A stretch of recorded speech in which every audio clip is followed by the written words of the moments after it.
12 200s stroke with 8 kicks off every wall. I forget the interval, but it was something, we had like 5 seconds rest max. And it was just like terrible. Like everyone was falling apart. Like people were missing the interval, breaking stroke. We had to start over at one point because our coach was like, if anyone doesn't hit the kick count, we're all starting over. And we got to like number 5 and somebody messed it up and we had to go again. And, you know, it was, the whole team was in shambles, but we got better that day for sure. Welcome to Social Kick. I'm Brian Lundquist. We got a partial crew. Dr. John Mullen. Luke's hanging out in the island towns in Trinidad. But we got current Virginia Cavalier and future joining us, Jack Aikins, Maximus Williamson. What's going on, guys? How are you? Thanks for having us. Thank you for having us on the podcast today. Yeah, of course. Well, we'll start off with some rapid fire questions. We always ask our audience what they want to ask you guys. So first, let's start for both of you. Maybe Maximus, kick us off. What's your best favorite pump up song? Oh, my favorite pump up song. I probably have to go with some like old rock song. Probably like either like Kickstart My Heart or Welcome to the Jungle. One of those two. Dude, I love Kickstart My Heart. That's a good one. That one, shout out Ruby Tuesdays for giving us that question. Not the restaurant, maybe. I don't know. Jack, what's your pump-up song? I don't have a specific song that I always go back to. I've been listening to a lot of Ken Carson lately. I like Freestyle 2 a lot. It's been my go-to song lately, but it always usually rotates depending on the meet. Sweet. Okay. Hey, Jack, this one's for you. Pearsall one. When do you think that 200-meter backstroke world record will be broken? Shout out Kai Han Wolf for that question.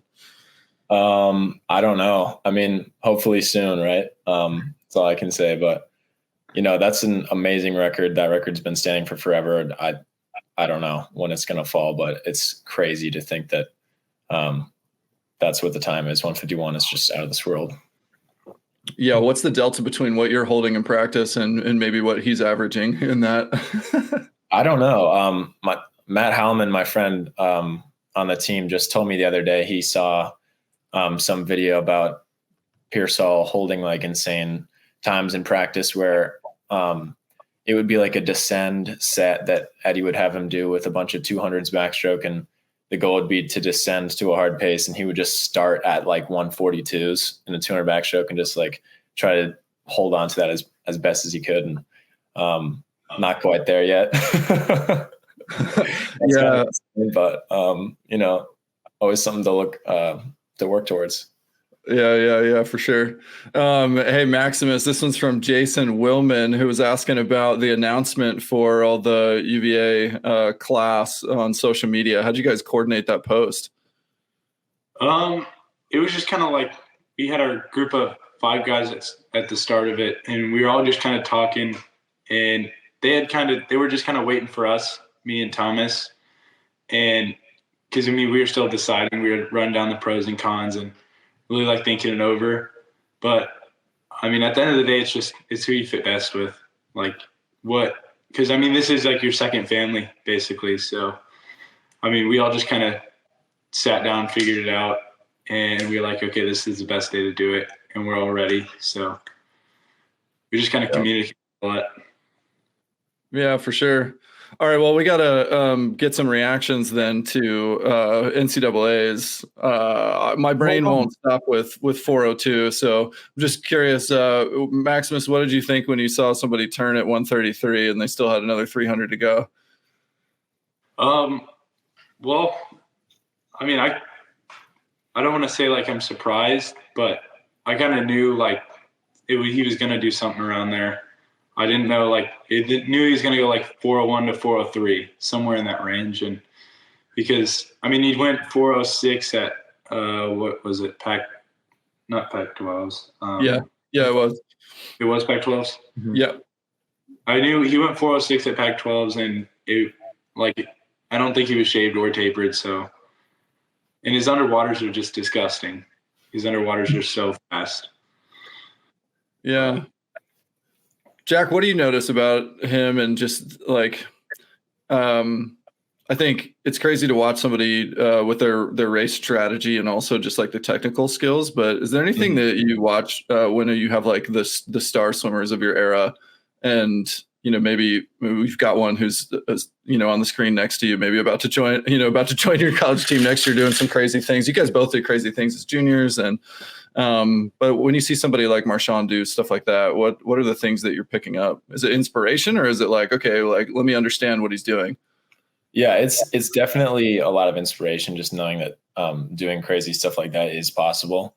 But yeah, the main thing I notice is just like he doesn't seem to deteriorate at all, like with his technique or his skills or anything. He doesn't like let his underwaters, fail towards the end of a race. He always is pushing as far as he can underwater, and that's something that that's one of his strengths, obviously, being underwater. And that's something that he's able to capitalize on so well. He holds his turns and his underwater like so well, even at the end of a 500 freestyle. It's just like mind blowing. He's able to do that. What are some other things you guys you notice when you're watching other elite swimmers? Obviously you guys are both great swimmers and elites on your own rights, but watching like high level meets, are there certain things you're trying to pick up? Is it specific to what you're working on in practice or what you're trying to work on at the time, or just you kind of see what stands out and goes from there? Jack, why don't we start with you? Yeah. So the thing about that is I feel like everybody kind of has like a few different things that work for them better. And it's not a one size fits all type of technique where there's one certain way to do things better than anybody else. So just kind of figuring out like what are the best in the world doing, and then trying to incorporate that as good as you can for how it works for your body and how it feels for you, for your technique and stuff. How about you, Maximus? Obviously you're, rising pretty quickly on the scene here with a lot of your times, but when you're watching NCAAs or world championships, how do you kind of watch other elite swimmers? Well, I see it as in kind of like I watch their swims and I kind of see what they're doing, but then I also will think back to like what I'm swimming, and I'll kind of think, what did he do differently that I didn't do? Or like, what did he do better than me that I didn't do? And then I'll kind of be like, well, if these people can go these times, then I should be able to do that in X years. So I don't know. It's kind of interesting to watch just all the crazy fast swimming and then like try to compare yourself, but you're not there. So you always have someone to chase. But I just see it as a very competitive standpoint. Maximus, you got another year, right, before you go to UVA? Yes, sir. Yeah, good. Yeah, just looking at your times, I'm sure Jack, it looks like he needs another year of development before he comes to college. Yeah, I don't think he's ready yet. Dude, it's so crazy. So I before we hopped on, Jack, I found this video from 4-ish years ago of winter juniors, maybe, or like juniors final in the 50 free, and it's you and Jack Alexi and Jake McGahee going 19.9s in the 50 free, and you win it. And it was like, it just made me think about like the path then from there to specializing more in different events, like you trending much more in the backstroke arena, still keeping some freestyle. And then like Jack Alexi's a world silver medalist in the 50 free now. And then you've got Jake McGahee, who like I didn't even know he could go 19 at that point. And he's, a 407, 406 guy in the 500 free. Yeah. And like, it's just thinking about Marshawn too. And then Maximus, like you and your range of different events and capabilities. It's like, you just notice these people that are really good at, an early age, and then are also just, at the top level of the sport and swimming right now. It seems like everybody's good. You're just good swimmers. It's not that you're like that good at one particular specialty. It's that you're just really good in the water. And then, maybe you end up specializing later on, but that's what I think we saw some with Leon swimming a 500 free. It's like, he can swim anything, And so I just like, I don't know, maybe Jack, I'd love to know just if there's some sort of feeling about that as you're, coming through swimming, that the focus is really on just being really good in the water, and, maybe less so of in my era, it was like, oh, this race is my baby, like I really love to swim that one, but it seems like there's more people just thinking about not limiting themselves to, typecasted, I am this kind of thing, I'm just a swimmer in general. Do you feel that way at all? Yeah, I think that's important, not only in training, but also at meets, because, I do feel like the 200 backstroke is definitely my best event. And I mean, like you said, I would consider that to be my baby, but it's important to like branch out and do other stuff and develop skills that will help you improve in other areas. And developing those in practice also will help you just like not get worn out from only training for one event. Like that can really kind of just get in your head and, make it difficult to improve in that area. So one of the things we do at UVA is we do a lot of well-rounded stuff. Like we work a lot of IM, regardless of if you actually swim IM, which helps you, just develop your skills in all four strokes and just become a better swimmer, regardless of what event you actually specialize in. What's the messaging and the logic behind that? I mean, I guess intuitively it makes sense, but I'm curious about how, Todd or the rest of the staff are framing that for you as you join a program. And then obviously, Maximus, you've had tons of this interaction of late, to just get to know and understand, okay, what's the right program for me? If I go there, like, what's the training going to be like? Maybe Maximus, have you actually had that conversation about like, the way that the training is and the focus on that versatility and the way like what that will look like when you get there? I have not so much thought about like, I don't think we've talked much about what I'll do when I get there. I mean, I'm assuming we'll do the same kind of things that we do at my club team now, because the way I see it is like you're working on your best stroke will also help, or working on your worst stroke will also help your best stroke get better.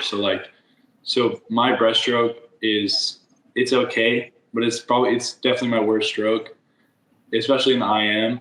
But my working on my breaststroke in practice has turned out to help my like freestyle on like the last 50.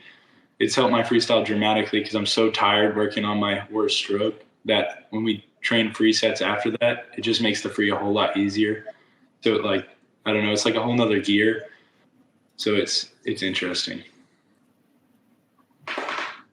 And Maximus, with your training, could tell us maybe a little bit more about how you're structuring your practices with your club team.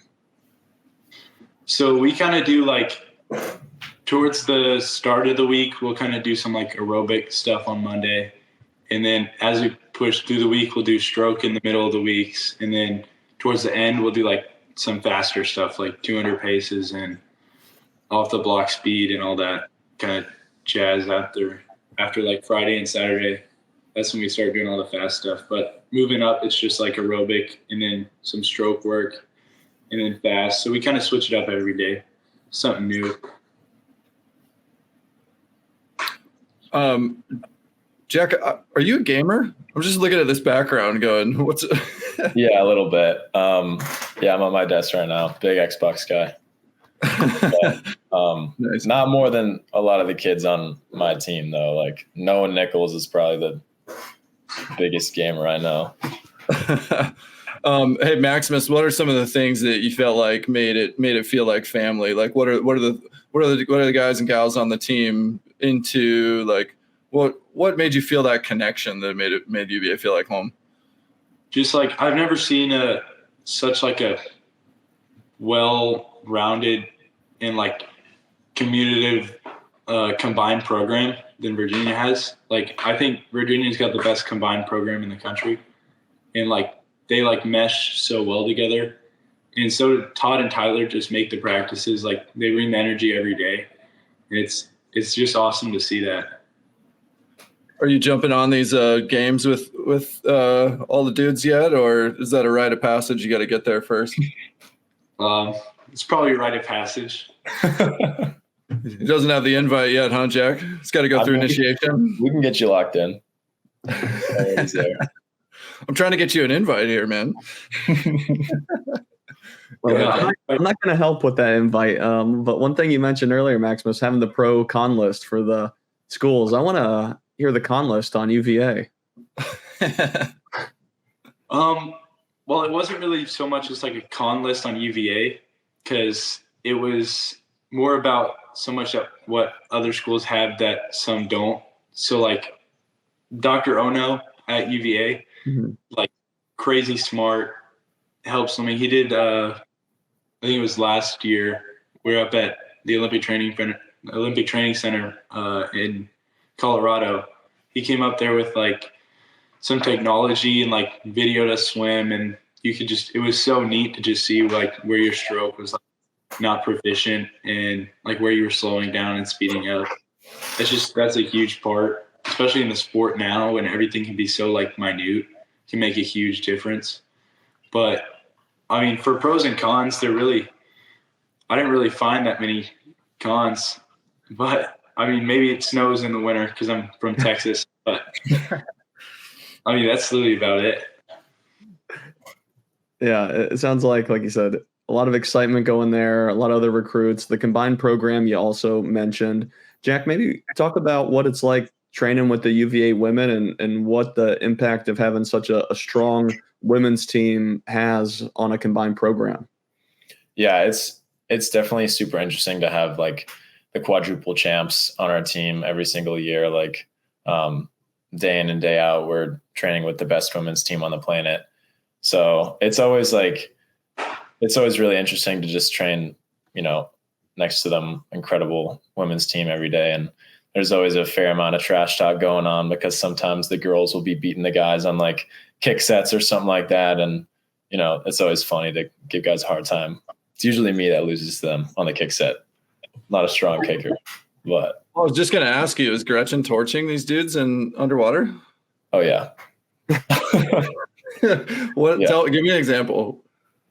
We'll do like kick with socks on a board, and she's just throwing down and destroying all the guys in, multiple seconds. Stuff like that. It's just wild to see. That's so crazy. Is there like any trash talk coming from her side too? A little. I mean, not much. She doesn't really say much, but it'll more be like other guys like telling you that you just got beat by Gretchen.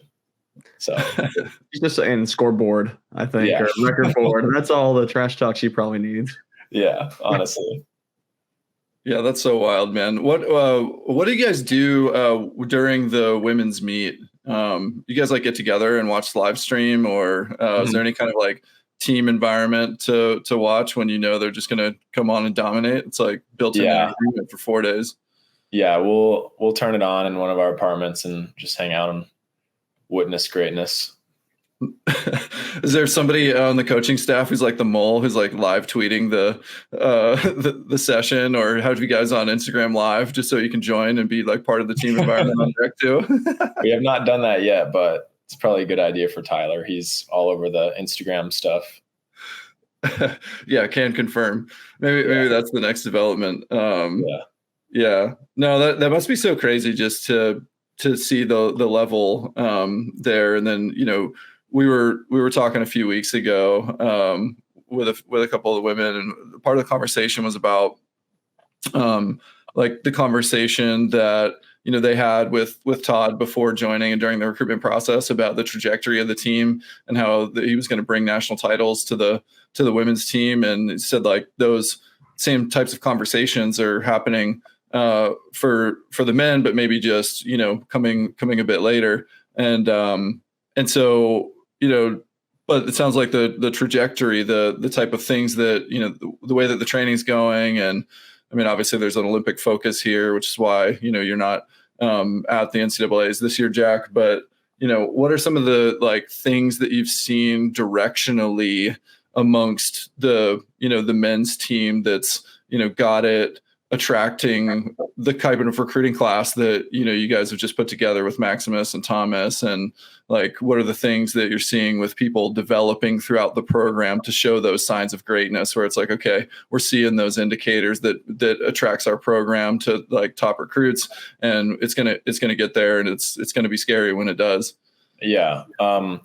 There's been like a complete energy and culture shift on UVA from what I've noticed, and just everyone's bought in and locked in and wants to like get to where the women are now. And we all believe we have that potential and we know we can do it. And like that type of energy and that type of focus is like absolutely what we feel every day. And I think that's one of the things that recruits like to hear, is that they're going to a program with a bunch of guys that are hunting for something big.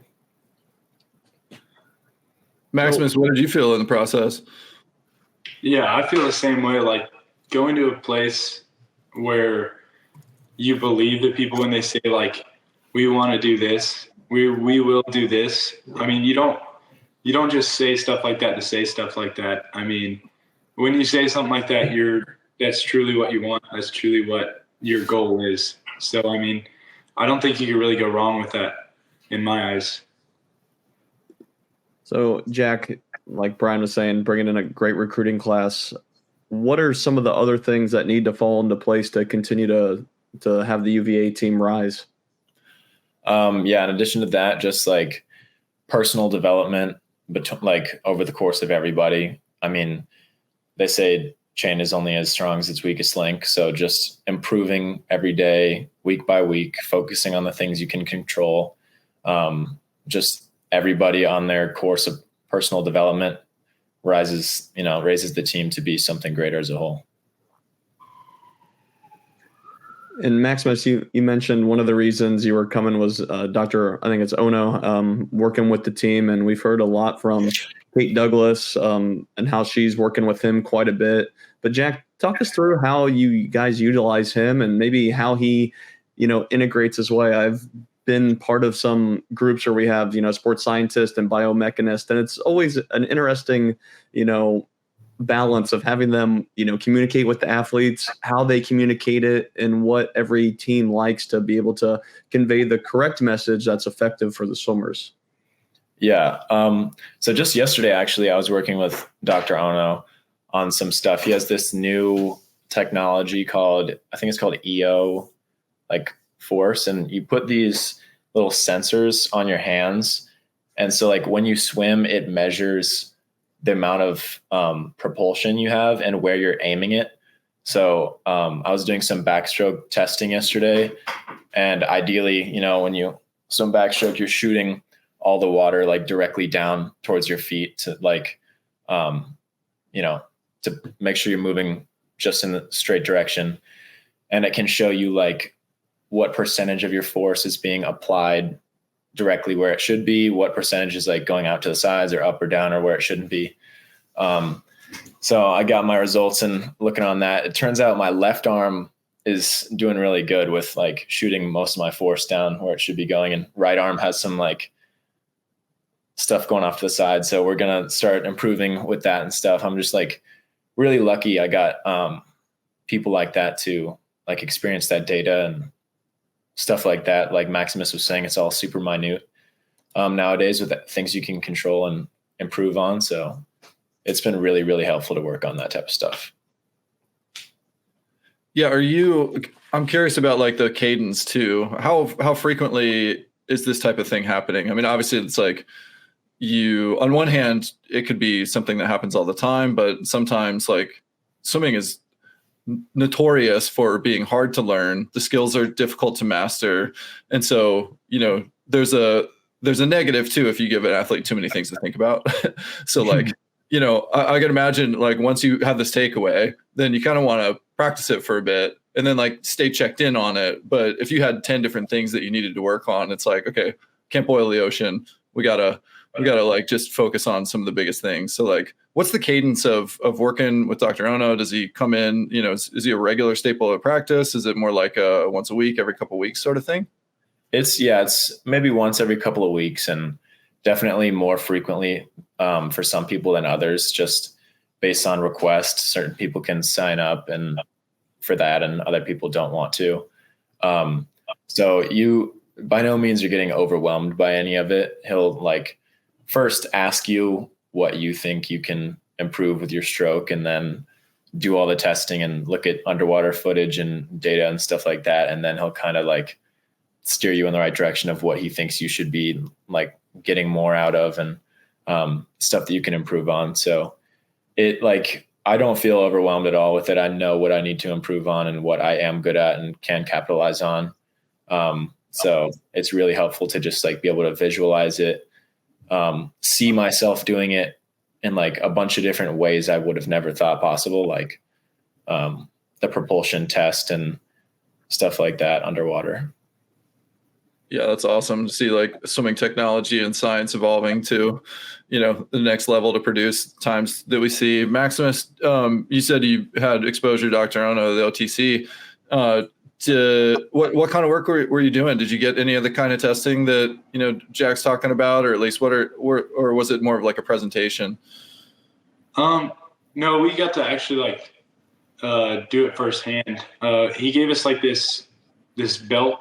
I don't know, it was like a sensor belt, but we put it around our stomach, and then we swam like 100 fast. So I did 100 back or fly back, maybe. Yeah, I think I did 100 fly back up there. And then he lines it up with a video camera. So he like syncs it, and he'll watch you underwater and also watch you above water. But at the same time, he's getting the readings from the belt. So it I don't know. It's really weird, but you definitely can tell the difference. And when you're able to see it and then apply it, it makes a huge difference. And I've worked with, like I said, some athletes in a similar scenario, and I always am curious on how biomechanists and sports scientists, handle telling a swimmer that has a lot of errors in their stroke and how they kind of breach that in a nice way. Jack, have you ever heard Dr. Ono's, have to convey this to someone, or maybe yourself with one of your like off strokes? You're like, well, wow, I've got a lot to work on. Yeah. I mean, I do have a lot to work on with my kicking, and he's been pretty blunt about that with me. He knows I can handle it. So it's all good. It's to help me. It's for betterment of us. So it's stuff that we need to hear and can improve on. So does he pull you to the side and go, so Jack, it says here that you suck. What this number means? Well, yeah, it was kind of funny yesterday when we got the results back for the propulsion test, and it looks like a little like kind of like a rocket ship. Like it shows you like the lane and then where your force is like shooting downwards from there. And my right arm had this little jet stream going off to the side. And when we first pulled it up, he was like, whoa, what is that? Like, it was kind of funny because, it's just like, you don't ever get to see that kind of stuff. So it's really interesting to see that and talk about it and try to improve. Yeah. It's like, you're at the doctor or something, and the doctor, looks at something on you and then goes, oh, yeah. like that's not a sound that any doctor should make. And I feel like I could totally see Dr. Ono like looking at the oh, excuse me, I've never seen that before. Hey Maximus, back to your experience with him and the 100 fly back and the belt exercise and all that. So like, what did you learn? I mean, what are some of the takeaways? Did you come away with some things that you can focus on? Yeah. So I learned that my turns sucked a year ago. They were not very good. And so were my underwaters. My underwaters were god awful too, but I'm trying to get better at those. And I also learned that my backstroke was like a little funky. Like I just sit a little low in the water, and like I don't really ride on top of the water like you're supposed to. Like I just kind of dragged my hips and my like lower back through the water, which is not how you're supposed to swim backstroke. But so you mentioned that they sucked a year ago. So what were the things that you were working on exactly, and how have they improved? I was just really focusing on like just every wall. Every wall should have just been a little bit better than the last one, or I try at least to do that goal. But I mean, just the more you work on it, the more you try to perfect your craft, and just the better it's going to get. Is that just getting into the wall? Is it trying to go a distance off the wall?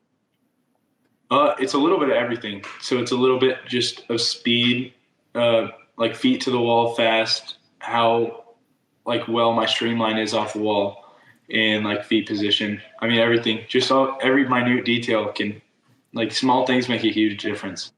So I'm just curious about the things that you guys are doing in practice. Jack, how much time do you spend underwater? It just seems like Gretchen, was going 15 off every wall. And then we're watching Leon go, I don't know how many kicks he was taking, but he wasn't quite going 12 and a half off every wall, but like pretty close, it seemed like, in a 500.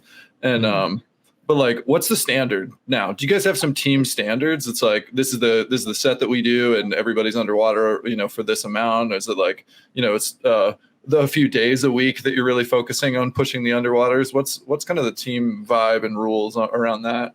It's more of having certain practices that are dedicated to underwaters. Like we'll have a couple of those a week where we just solely focus on underwater power, strength, efficiency, just doing underwater work the whole practice. And then carrying over those skills into every other practice to just like everybody has a different kick count or how many kicks they need to do depending on what event, it's different for everybody. So just developing those skills like in their own dedicated time and practice is important so that you can apply those to your kick count no matter what it might be. I keep hearing this theme of efficiency, and when you talk about the either kick count or stroke count, it just brings me back to, again, to use the Gretchen example, I don't know how many strokes she was taking, but I feel like it was like 6 strokes a lap and 100 free, or something. I don't know the facts, but I remember it being like long and holding a ton of water, right? And But I remember having talked to Kate about this before too, just like maximizing efficiency, and then you giving the example of identifying where the force is in your backstroke pull, is then again focusing on maximizing efficiency for maybe, I don't know if it's fewer strokes necessarily, but it seems like directionally that way. Like, how do they integrate? How do you guys talk about integration of like, your personal skills and style into optimizing what that like right kick count is? And then from there, you're doing training where it's like, you identify that you need to be 8 kicks or 12 kicks in a 200 backstroke, and those 12 kicks also need to carry you X distance. Is that kind of where that gets into the training, where you're going, like the focus training becomes, it's not just 12 kicks off every wall, but it's 12 kicks that carry you X distance, and that's the focus? Yeah.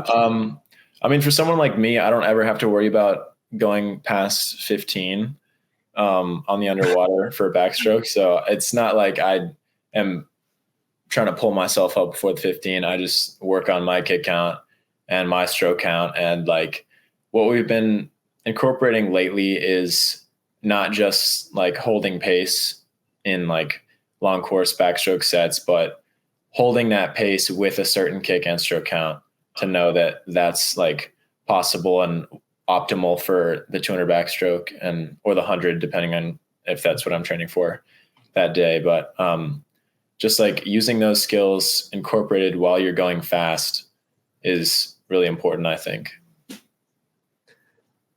With your backstroke and the force meter testing on the hand, it makes me think of just the evolution of swimming. How, it used to be, let's make this S-shaped curve in freestyle. And now we're really focused on, directing the force behind us to move forward. But just having that information is one thing. Being able to, I think, feel that and then change it is a whole different story. Do you have things you're thinking about to change it, or are there specific drills that you have to try to improve that direction of force on the hand? So we think that it, like the imbalance in my pull propulsion might be because of an imbalance in my kick, just because of how my body position is like oriented when I'm like rotating to my right side. And when I'm about to engage my right pull, I'm like kicking differently than I would be when my left arm enters. So we're going to try to work on those things and test it again once I've worked on that a little bit and see if that changes anything. But yeah, Dr. Ono is super smart and has a ton of ideas on what to improve. And that's like his thing. So I'm lucky he's on our team. Yeah, totally. I just want to come back to Maximus, you talking about like the development areas, you know, like your turns suck and not that good at underwater, but like, what do you think you do well? Because you're pretty damn fast, so you don't get that way without being really good too. So what do you think is like a real strength of yours? I would probably say my biggest strength is just like competing, like just racing. I mean, I think that's how I've gotten so far now, is just every day, and even in practice, there's always someone to race. Like, I mean, today we had one of our foreign kids, Adam. He swims breaststroke, like he's a breaststroker. And so, I mean, we just race in breaststroke, like for the majority of practice today. And of course, that's my weak stroke. That's his best stroke. So, I mean, there's just kind of like, I mean, there's a fine line of just competing in practice and then competing in a race. Like, it's like a whole new person. Like, it's like a whole new gear that you can tap into. And I think it just expands like the sport in general. Like, if there wasn't racing, then I don't know. I don't think it would be a sport. But I think that's one of my biggest strengths, is definitely just racing and just being able to compete. Yeah, it would be pretty funny if swimming was like a bobsled, you know, where you just went like one at a time. Yeah. like a long jump. That would make things kind of crazy if there wasn't a racing component to it. Yeah. Well, you mentioned racing. I'd love to hear some high school dual meet racing stories you have. There must be some pretty interesting races you have when you're dropping 131s or things like that at high school meets. I wouldn't call that much of a race either. Exactly. It's like, I mean, how do you, I guess, how would you describe that? I don't know. It's always so fun. I mean, because just stepping up on the blocks, my adrenaline already starts going no matter what, if it's like in practice or if it's at a meet. I mean, and then there's always like just them making fun of each other constantly. Like, I raced a couple of my friends in like Speedos at random dual meets in like the 50 freestyle. And it's just, I mean, it's always so fun. Even at like little meets when there's not even like officials there and we're literally just racing off the block in practice, or at like just a random high school like senior meet. I mean, it's just awesome. And back to your recruiting class with the UVA, obviously it's you and Thomas, but there's a lot of other top recruits with it, you guys going to UVA. Some of you are even saying this might be one of the best recruiting classes of all time. How do you feel about that? It being called that, and I guess what type of pressures come with that? You know, that's a good question. I think that we have a pretty dang good recruiting class, but I think what makes us all even better is that we're all just a super competitive group of guys. So like, we'll push each other every day for 4 years. So I think that'll be where the most improvement comes from, is just consistently hammering each other every single day in practice. So I think, yeah, it's going to be fun. Hell yeah, it is. All right, Maximus, we got to know what some outside of the pool. What's a typical weekend look like for you? What are you doing? What are you into? I play a lot of sand volleyball, and we play some pickleball every once in a while, but probably video games for the most part, outside of sand and pickleball. So this you got that kind of situation dialed in for when you get to Virginia? Is that we got beach volleyball in Charlottesville, and we do beach volleyball on my recruiting visit. I imagine that was intentional. I mean, it just kind of happened that way. We do that. We play beach volleyball for all our recruits, but yeah, it worked out well. It's Yeah. really fun.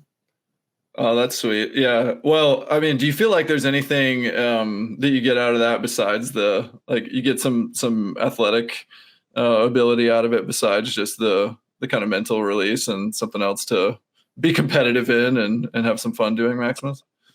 Yes, sir. You definitely get just staying as an athlete. I think just staying honed in as an athlete in general, even outside of the pool. So whether that's playing a pickup basketball game or just being competitive outside of not your main sport is just, I think it's super beneficial because, I mean, you're taking your focus in your mind, just kind of decompressing your body from your main sport. It's also kind of like a mental break too. So you're not only swimming. You can do something that's outside, but also have fun and just compete, just be a competitive person. I think plays a huge role as an athlete. Hell yeah. I feel like we always hear this in the NFL Combine, which is, somewhat recently, all these NFL coaches talking about how they're after guys that just want to compete. I feel like that's the most common phrase. I just want guys who love football and they just want to compete. And I feel like I hear from you just love swimming and love competing. And it doesn't matter what it is. I feel like that's probably a pretty key trait to have. But I'm curious about where that comes from too. What are your parents like? How did you become this competitive athlete that you are? Well, I played, I want to say 5 or 6 different sports growing up. I mean, I played football for 6 years. I played baseball for 5. I wrestled for 2 years, and I played a little bit of basketball and a little bit of soccer. But I don't know. My parents were both in the military, so my mom was in the airborne and my dad is a helicopter pilot. So, I mean, it's super. I don't know. Just come from a competitive family. It just kind of dawned on me that I should be super competitive also. Yeah. Well, why swimming then? That's a great question too. Because I don't know. I just felt like swimming was the right thing. I mean, I played 3 different sports at once. I wrestled, I played football and swam all on the same day. I would go from swim practice to throwing my pads on in the car on the way to football practice and then immediately putting on my singlet to go to wrestling practice. And it was just my mom was you got to pick one. Just I guess I'll swim. But she must have just thought you really like wearing tight pants. I was thinking my car must stink. Jeez. Yeah, but it was pretty tiring. But I mean, she didn't even want me to swim. My mom didn't want me to swim at all. Well, there's that John Oliver segment saying swimming's the worst sport for a parent. It's if you really want to commit yourself to 4 a.m. wake-ups for the next 10 years, be a swim parent. Yeah, because my mom swam at the University of Michigan. So she swam there for 4 years. And, I mean, she made the Pan Am's team, got 3rd in the 4 a.m. So, I mean, she knew what swimming was like, but she just didn't want her kids to swim. So I guess that didn't turn out the way she thought it was. Jack, what were you like as a young buck? You were obviously I brought up the example earlier of you winning titles at a national level when you're a junior. So, but what else were you into? I was into a lot of stuff video games, just outdoor stuff, fishing, anything really. Me and my friends we would go play pickleball or tennis or anything outside or frisbee golf we got really into in high school. But yeah, really anything just with friends. How's your frolfing game? Frolf has been pretty tame lately. I haven't played in a while, but I need to get back out there. I miss it. How long until we get a competitive pickleball into the NCAA? Do you think that's within the next 5 years? I mean, I don't know why it's not here already. There's definitely enough people that want to play, Yeah. Do you guys have official courts and everything at school? Yeah, we do. That's sick. I wonder how the tennis players feel about that, though. I mean, it's probably some banter back and forth between, but I prefer pickleball. Nice. All right. Well, we got some rapid fire questions, and we'll let you guys go. But we'll bounce back and forth. Maximus, what's the hardest race in swimming? The hardest race in swimming is probably the 4 a.m. long course. 4 a.m. long course is the hardest race in swimming. Or I'd argue the 2-back long course. Ooh, notable. All right, Jack, near and dear to Jack's heart. Jack, what's the hardest race in swimming? I don't know. I feel like I've never done a 2-fly ever in my life, so I have no idea what that's like. But I feel like 4 a.m. long course is probably a good answer. I feel like that would be so draining. I'm gonna steal that. All right, fair enough. We're aligned. Okay, Jack, Olympic gold or world record? Dang, that's actually a really tough question. Probably world record, just because, like, even if it's not the Olympics, you still know, like, nobody's ever been faster than that. I think that's just, like, a super cool thing. Like, it's development for the sport as a whole, not just, like, a development for that year, that Olympics, that, like, your country. It's more than that. It's moving the entire sport forward. All right, I'll double click on this one. When you think about and visualize breaking a world record, is it 2-back, and what's the time? I've thought about that a lot. I do think about, breaking the 2-back record. There's not a specific time that comes to mind, but it is that event. I do think about that for sure. All right, Maximus, Olympic gold or world record? Probably world record. I mean, Jack's answer is a solid answer too.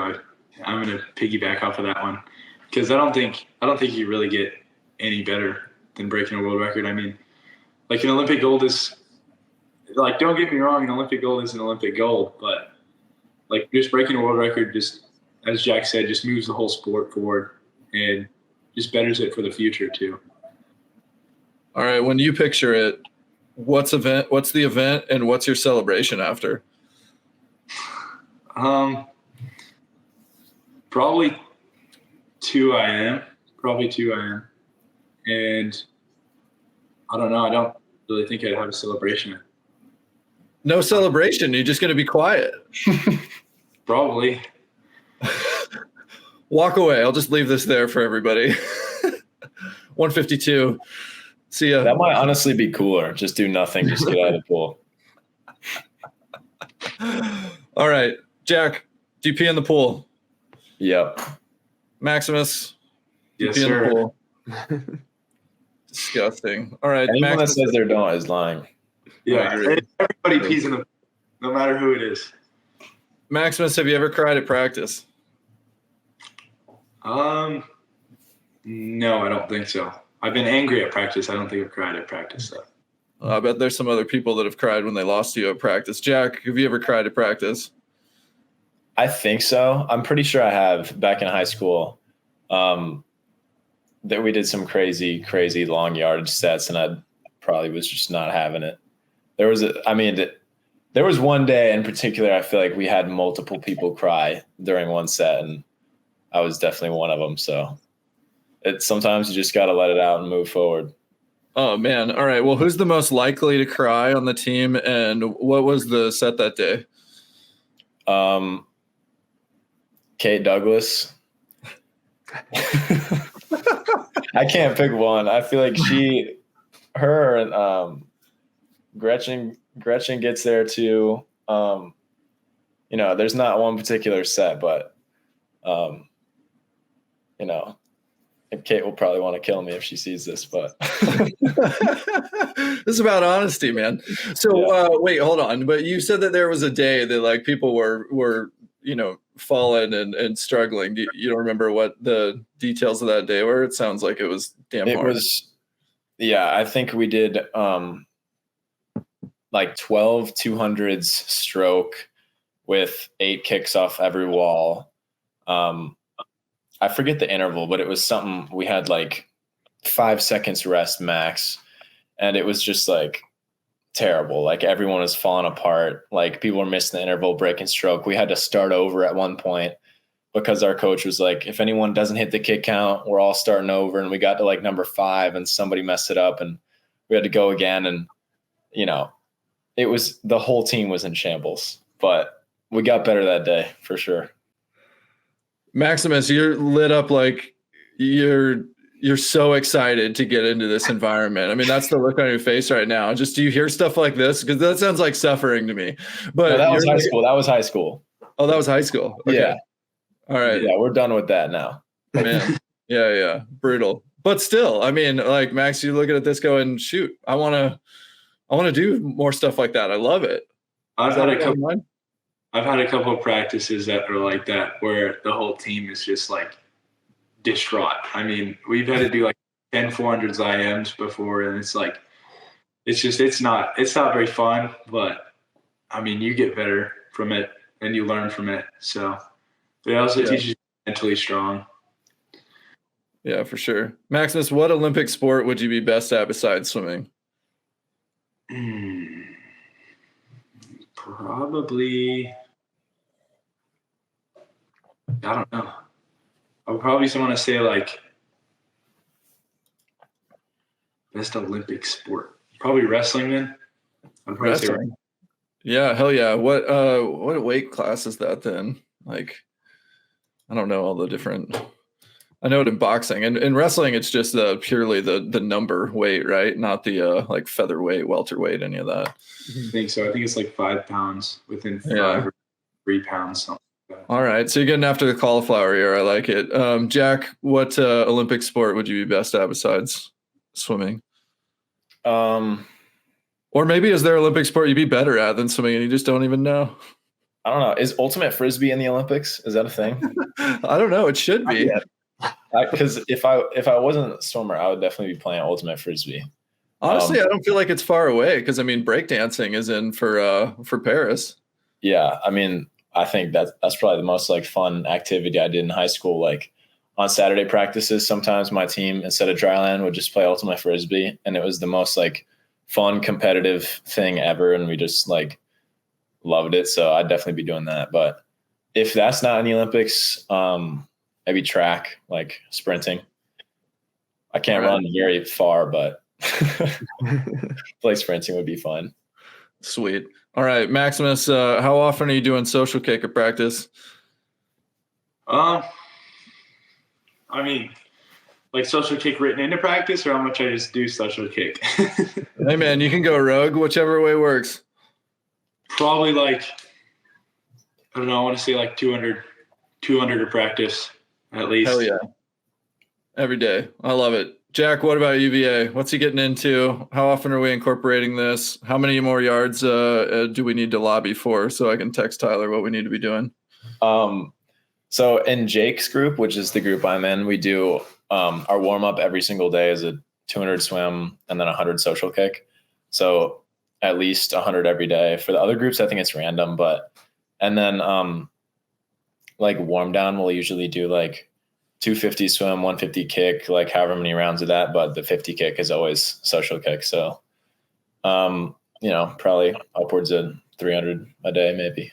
Hell yeah. All right. We're in support of this fully. I could lobby for more, but we'll let you have your 300 a day. That sounds productive. You can only be so efficient at UVA, right? Exactly. So, guys, thanks so much for hanging out with us. We're really excited to watch this next year and just this summer. It's fun to have you, and you're welcome back anytime. So thanks for hanging out. Thanks for having us. Appreciate it. Having us. Cool. That's it for this episode of Social Kick. We'll see you next time. Hey, everybody. Thanks for hanging out with us. If you're enjoying Social Kick, tell your friends about it. And be sure to tell us what you liked by leaving a comment. And subscribe wherever you get your podcasts. Follow us on Instagram. Please subscribe to our YouTube channel, The Social Kick. And you can find all of our content on our website at thesocialkick.com.